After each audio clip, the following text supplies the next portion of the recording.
Llegaron una enorme cantidad de hombres a una avenida rodeada de altas torres. Abarcaban kilómetros de pavimento y veredas. Desde los altos edificios sabían que eran observados por varias fuerzas, pero no miraban hacia allí, miraban hacia abajo en su gran mayoría. Aunque también lo sabía que miraban al frente y otros que caminaban de espaldas. Venían de las cerradas fábricas. Tenían hambre, pero más que nada eran algo que nunca nadie había visto. Eran el ejército de los desempleados.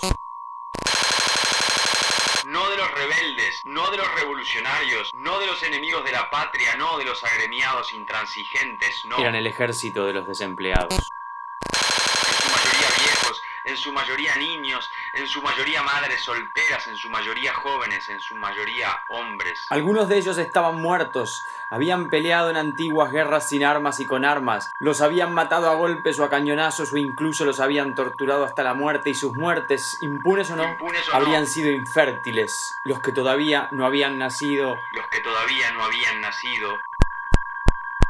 tocaban sus cicatrices como si fueran los ojos muertos de Ernesto Guevara.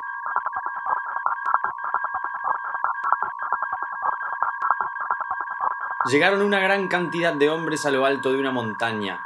Abarcaban el pico y las laderas, venían de las fábricas cerradas. Tenían hambre, pero más que nada eran algo que nunca nadie había visto antes. Eran el ejército de los desempleados. No de los extremistas combativos, no de los inconformes enemigos de la patria, no de los agremiados. Eran el ejército de los desempleados. En su mayoría viejos, en su mayoría niños, en su mayoría madres solteras, en su mayoría jóvenes, en su mayoría hombres. Algunos de ellos estaban muertos y otros, los que aún no habían nacido, tocaban las hojas de los árboles como si fueran piezas de museo o partes del cuerpo de Walt Whitman.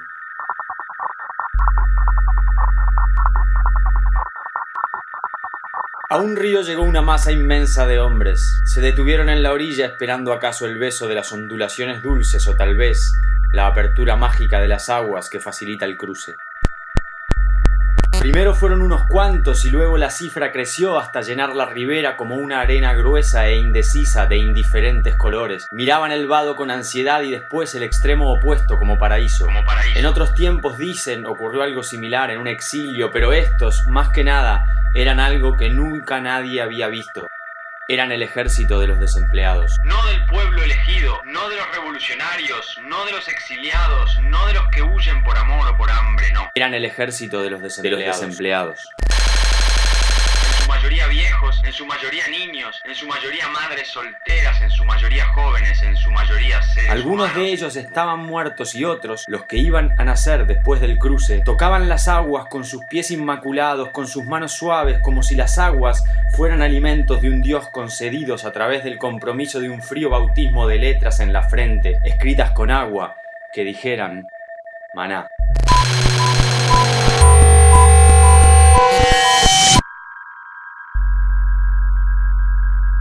Llegó una silenciosa columna de hombres al pie de las murallas de la gran ciudad.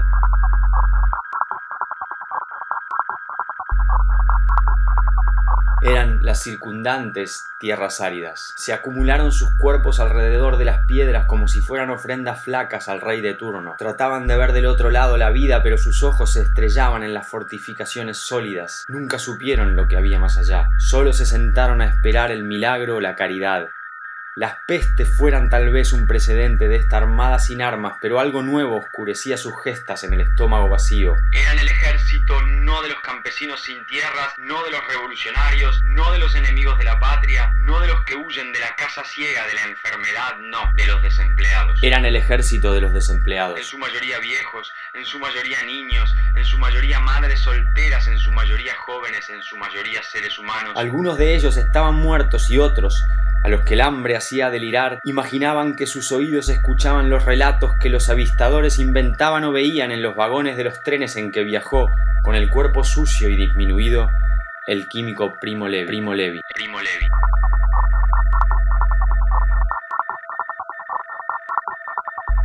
Olor a podrido y cuerpos flacos apilados como si fueran instalaciones en las galerías donde se va escribiendo la historia con gestos a medida que entran y salen compradores sin fumar. Obras que alguno podrá considerar un arte, no de los vanguardistas incomprendidos, no de los que luchan por salvar una concepción de lo creado, no de los críticos en un mundo sin Dios, no. De los desempleados que venían de las fábricas sin humo. Eran el ejército de los desempleados. Creaciones no seleccionadas por el museo más grande de todos los tiempos, el consistente lujo que capitaliza el hambre.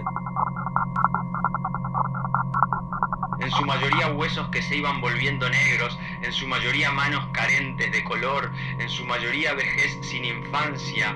Los que habían muerto sin nacer buscaban, con los cuencos vacíos de los ojos, leer en las paredes perforadas los signos de un libro que explicó muy bien alguna vez antes de matarse Walter Benjamin.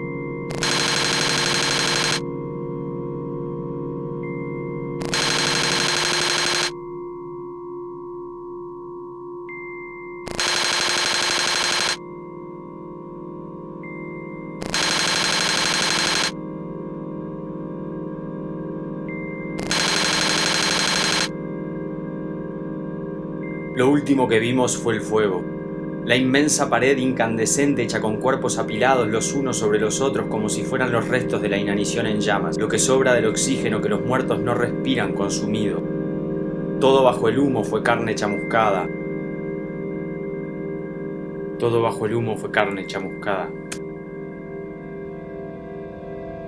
Tratamos de ver del otro lado del incendio, pero el calor nos fue quemando las pestañas y lo único que vimos fue la masa derretida. No de los fanáticos religiosos,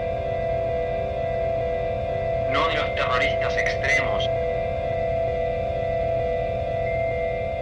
no de los soldados de la resistencia, no de los que escapan a la represión, no, de los desempleados. Eran el ejército de los desempleados. En su mayoría viejos, en su mayoría niños, en su mayoría madres solteras, en su mayoría jóvenes, en su mayoría seres humanos. Algunos de los cuerpos que se retorcían antes de convertirse en cenizas emitían sonidos guturales que nos recordaron los poemas de aquel libro escrito entre el 29 y el 30, por García Lorca.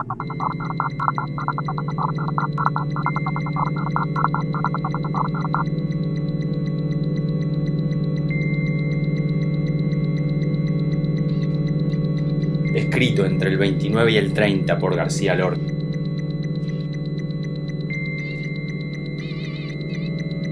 Escrito entre el 29 y el 30 por García Lorca.